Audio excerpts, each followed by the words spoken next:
네, 반갑습니다. 바른교회 장승재 목사입니다. 오늘 하나님의 말씀의 제목은 하나님의 마음에 합한 자의 인생이라는 제목으로 말씀 나누도록 하겠습니다. 오늘 본문 1절을 보니까 추수절에 블레셋 사람들이 이스라엘 사람들의 마을 그일라를 습격했다라고 나옵니다.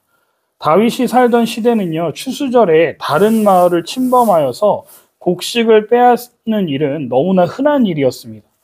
비록 다윗은 사울에게 쫓겨 도망다니는 신세였지만 이것을 가만히 지켜보고만 있을 수 없었습니다. 하나님이 다윗을 이스라엘의 왕으로 세우셨지만 현실적으로 이스라엘을 다스리고 있는 것으로 보이는 왕은 사울이었죠. 백성을 구출하고 보호하는 일은 사실 사울이 왕이었기 때문에 당연히 해야 할 일이었지만 사울은 왕의 일을 감당하기보다는 다윗을 쫓는 데 혈안이 되어 있었음을 알 수 있습니다.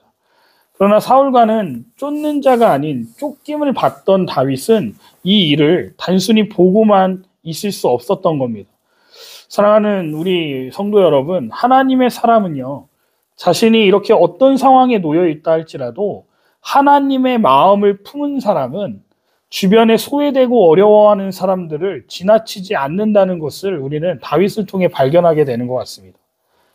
사실 그일라라고 하는 지역은 블레셋과 이스라엘 접경지대에 위치해 있었기 때문에 블레셋 사람들의 습격이 잦았던 곳이었습니다. 추수절이 된 이 날도 어김없이 블레셋 사람들은 자신들이 수고하지도 않고 그일라 사람들의 피와 땀을 흘리며 지은 농사를 거저먹겠다라는 못된 심보로 쳐들어간 것뿐입니다. 이때 하나님의 마음을 품고 그분의 뜻을 물으며 교제하며 살던 다윗에게 이 소식이 전달되었고 다윗은 이에 대하여서 즉시 하나님께 묻습니다. 그러자 하나님이 뭐라고 말씀하시죠? 2절입니다. 다윗에게 이르되 가서 블레셋 사람들을 치고 그일라를 구원하라 하시니 라고 합니다.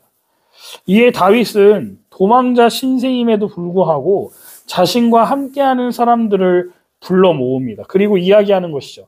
우리가 그일라를 돕기 위해 블레셋과 함께 싸웁시다. 하나님께서 우리와 함께 하신다라고 하셨습니다. 이 전쟁은 이미 우리에게 있어서 승리한 전쟁입니다. 그러나 다윗과 함께 했던 사람들이 뭐라고 하는지 한번 볼까요? 3절입니다. 함께하던 사람들이 두려워했다라고 합니다. 다윗을 따라 그일라로 가기를 주저했다라고 합니다. 다윗을 따르고 추종하던 사람들은 오합지졸이라고 할 수 있습니다. 이런 사람들이 군사적으로 완벽하게 훈련된 블레셋 사람들을 상대로 싸운다는 건 사실 승산도 없고 무모한 일이라 생각되었을 겁니다. 마치 지금 이 상황이 사울이 이스라엘 백성들의 반발에 눈치 보며 자신의 왕위를 걱정했던 모습과 똑같은 상황이 겹쳐서 보이지 않으십니까? 사울은 그때 어떤 선택을 했죠? 하나님께 물어보지 않고 자신의 뜻대로 현 상황을 판단하여서 자신의 뜻대로 전쟁을 나가고 하나님께서 직접 명령하신 말씀에도 순종하지 않고 본인 마음대로 했음을 기억하실 겁니다. 그리고는 자기 합리화를 하죠. 그 일에 대해서 사무엘이 책망하자 뭐라고까지 대답했죠? 나의 하나님을 위해 한 것이 아니라 당신의 하나님을 위해 내가 살찐 송아지와 좋은 음식들을 다 없애라고 하신 말씀에 순종하지 않았다고 되려 따지는 모습도 볼 수 있었습니다.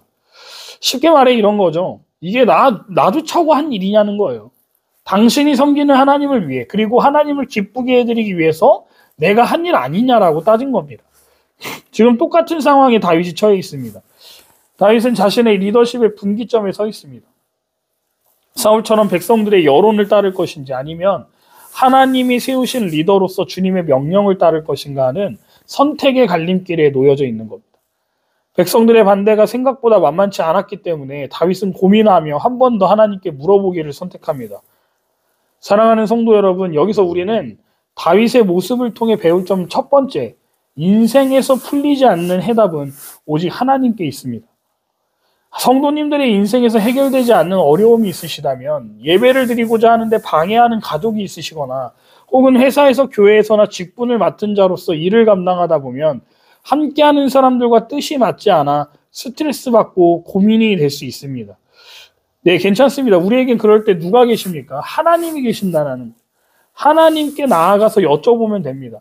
다윗과 같이 사람들의 여론과 생각과 불만과 불평에 집중하지 마시고요. 하나님께 물어보시고 결단하시고 나아가면 하나님께서 하시겠다고 하신 것이라면 반드시 이뤄내실 것을 믿어야 한다는 것. 다윗은 사울과 같이 행동하지 않았습니다. 다윗은 사람들의 말에 휘둘리지 않았어요. 하나님께 나아가서 여쭤봅니다. 하나님은 처음보다 더 구체적으로 말씀해 주십니다. 우리 4절을 봅시다. 내가 블레셋 사람들을 어떻게 하신다고요? 내 손에 넘기리라. 아멘. 하나님은요, 우리가 어떤 상황 가운데 놓여 있을 때 혼자 좌절하며 내 인생은 끝났어라고 낙심하고 주저앉아 있는 것을 원치 않으신다는 겁니다. 왜 그럴까요? 우리의 인생의 주인이시자 이끌어 가실 분, 해답이신 아버지께서 있으신데 왜 안 물어보고 너 혼자 걱정하고 끙끙거리냐고 오히려 안타까워 하신다는 것.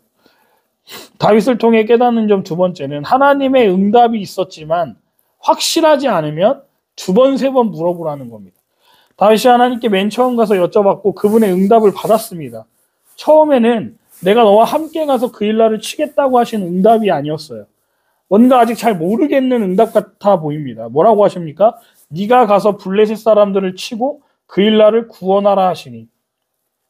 나 혼자 가라고 하시는 건가 하는 부담스러운 마음을 가지고 이스라엘 백성들에게 서서 이야기합니다. 그랬더니 반응은 아니나 다를까 우리가 유다에 있는 것도 사울한테 언제 잡힐까 두려운데 어떻게 블레셋과의 전쟁까지 하겠습니까?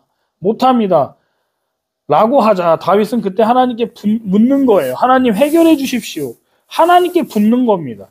하나님이 그러니까 어떻게 하세요? 즉각적인 답변을 내려주시잖아요. 힘드니? 무서워? 두려워? 그래, 내가 함께 할게. 그러니 걱정하지 마라. 두려워하지 마라. 하나님한테 오늘 우리도 내가 너와 함께 하라는 이 음성이 우리에게 주시는 음성이기를 주님의 이름으로 소원합니다. 다윗을 통해 깨닫는 점 세 번째는 하나님은 선한 의도에 즉각적으로 응답하신다는 것. 다윗은요 사실 그 일나가 블레셋에게 침범당하든지 말든지 신경 안 써도 됩니다. 지금 본인 코가 석자예요.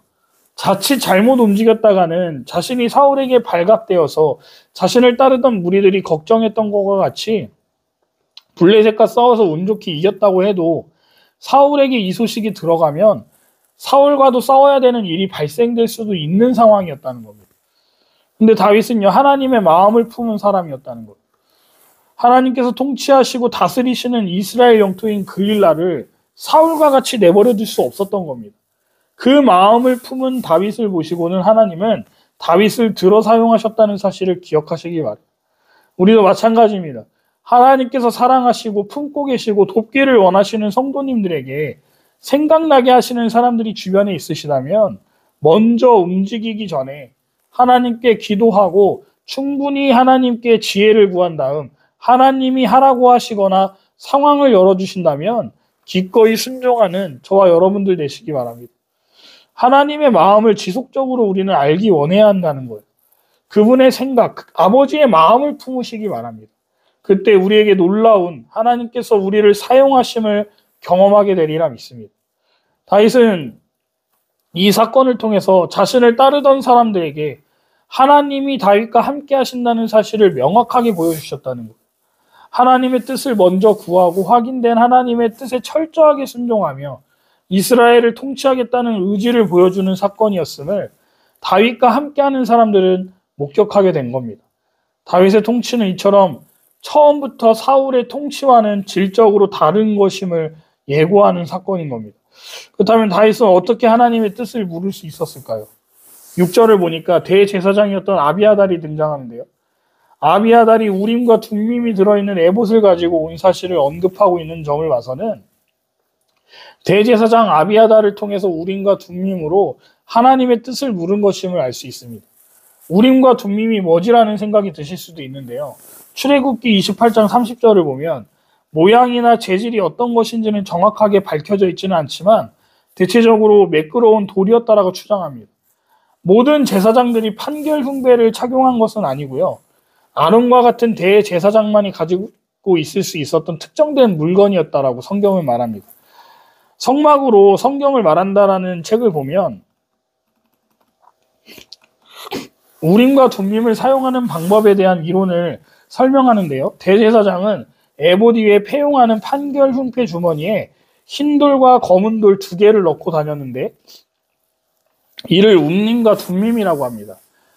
우림은 빛을 뜻하는 흰 돌이고 둠밈은 완전함을 뜻하는 검은 돌이었고 전쟁에 나가야 합니까? 물러서야 합니까? 라고 하나님께 물으면 판결 흉배에서 2개의 돌 중 하나만 대제사장이 꺼냅니다.